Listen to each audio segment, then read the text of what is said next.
برادر سوال کردند که در تاجیکستان به عموم در منطقه آسیای وسطا، آسیای میانه، زنها عادتاً کمپرها شیله نشین میگویند یا که بعضی از جشنها یا نشستهای شفا میگویند، مشکل کشا میگویند، یا نشستهای بیوی سه شنبه یا بیوی چهارشنبه دارند. از نظر شریعت حکم این عملها چیست؟ از نظر شریعت حکم تمام انجام دادن این عملها حرام است، چرا که انجام دادن عملی که از نزد الله برای انجام دادنش برهان و دلیل وجود ندارد و سخن کردن در دین الله و گذاشتن یک عمل بر دین الله بغیر علم است که این عمل بینایت، این گناه بینایت بزرگ است. مشکل کشا این تنها الله رب العزت و الجلال است که مشکل بندگانش را می کشاید. خیلی که خود الله میگوید اعوذ بالله من الشیطان الرجیم و این یمسسک الله بضر فلا کاشف له الا هو. اگر الله به یگان بنده اش ضرری را رسانید، هیچ کسی از این انسان این ضرر را کشف کرده دور کرده نمیتواند مگرم او الله رب العزت و الجلال. نافع الضار، دو صفت های الله رب العزت و الجلال که باید با هم دیگرش گفته شود. نام های الله رب العزت و الجلال و صفت هایش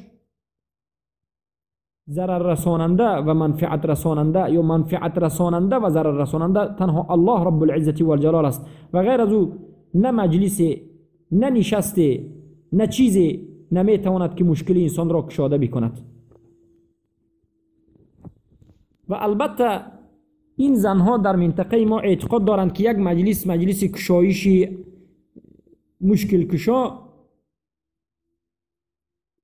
این عمل از کجا اولا به ما رسیده است؟ این عمل از رافضه ها، از عقیده رافضه به ما رسیده است، چرا که مشکل کشا در اینجا حسین است رضی الله عنه. غزل میخوانند، قصیده میخوانند، گریه میکنند، ناله میکنند. وقتی که به معنی سخن اونها کمی دقت دادید، ناله و فغانشان به حسین است و اندیشه میکنند که حسین یا یک بابای خورکش که اینش قسم دوم مجهول و نامعلوم است مشکلی انسان را میکشاید. یا که وقتی که اونها غزل از بنام حسین میخوانند، گریه میکنند و ناله میکنند، در حق حسین غمگین میشوند، گویا که به همین سبب الله به آنها رحم میکند و به همین سبب مشکلی اونها دور میشود. که البته این عمل کفر است و این شرک به الله رب العزت و الجلال است. اما ما که از اونها شرک صریح یعنی کشایش عمل را حسین کن ندیدیم، معنای این عمل را شرک دادیم، یک و یک باره تمام این زنها را مشرک نمیگیم، چرا که در بعضی حالت اونها، در بعضی حالت نه، در اکثر حالت اونها راست از انسان یا از مرده طلب نمی کنند، طلب شفاعت نمی کنند. اونها میگن که این نشست زیبای ما مشکلی ما را میکشد و در اینجا بعضی عملهای خطا را انجام میدن. ما میگیم این عمل کفر است، اما باید به آنها فهمانیده شود. شروط التکفیر موانع التکفیر دارند، جاهلند، خطا میکنند و کارشان شرک صریح هم نیست، اما در آخر وقتی که نظر میکنیم کفر است. باید زنها از مشکل کشا دور بشوند. اما وقتی نظر کردیم که میگویند فقط غیر از الله کسی دیگر، حسین، حسن یا که علی یا که بابای خورکش یا یک انسان مشکلی انسان را میکشد، البته این کفر است و این شرک است و صاحبش کافر و مشرک شده است. در اینجا یقینا میگوییم که کافر و مشرک شده است، چرا که این شرک است. در شرک شروط التکفیر موانع التکفیر نظر کردن به اینها لازمی نیست غیر از اکراه، غیر از اکراه. بارک الله فیکم. چرا که این معلوم فی الدین بالضروره هست.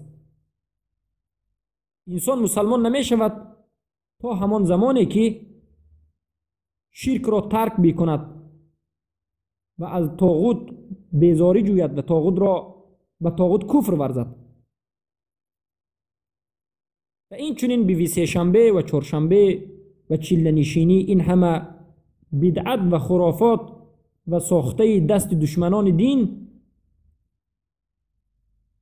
و پهن کننده این بدعت ها همان دشمنان دین بودند که پهن کردند. اما امروز مسلمان ها از سبب جهالت و دوری از دین و توحید خود، از اصل دین خود، این عمل را انجام میدهند.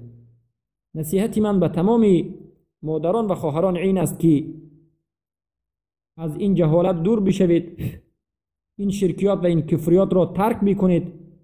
بیوی سه شنبه، چهارشنبه و پنجشنبه و چله نشینی و کشایش کار و این کشایشی عمل همه بدعت و خرافات است که حتی بدعت کفری و شرکی است. بجای این شما در هر یک هفته یک بار، در یک ماه یک بار، یا که در هر روز همسایگان بین همدیگر نشینید و سیره رسول اکرم صلی الله علیه و سلم را که با زبان تاجیکی هم ترجمهش وجود دارد، نوشته شدها وجود دارد، بگیرید و صفحه به صفحه بخونید و تعلیم بگیرید و بفهمید که رسول اکرم صلی الله علیه و سلم به خاطر چی به این دنیا آمدند و مقصد از این دین چیست. بارک الله فیکم.